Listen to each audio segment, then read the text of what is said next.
4 दिवसांपासून सोने आणि चांदीच्या दरात मोठी घसरण पाहायला मिळतेय. सराफ बाजारात सोन्या चांदीच्या दरात मोठी घसरण पाहायला मिळालीय. सोने आणि चांदीच्या भावावर आता लगाम लागताना दिसत आहे.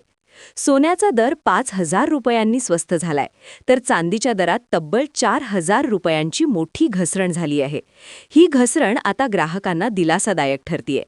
आंतरराष्ट्रीय स्तरावर सोन्याची मागणी आता कमी होताना दिसत आहे, म्हणून ही घट झालेली आहे असे तज्ज्ञांचे म्हणणे आहे.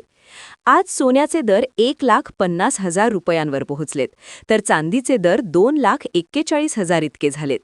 सोन्या आणि चांदीच्या भावामध्ये आंतरराष्ट्रीय बाजारपेठेत सोन्याची मागणी कमी होताना दिसत आहे, म्हणून आता सोने आणि चांदीचा भाव कमी होताना जाणवत आहे.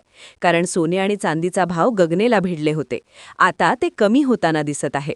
सोन्याच्या भावामध्ये 5,000ची तर चांदीमध्ये 4,000ची घसरण आता बघायला मिळतेय.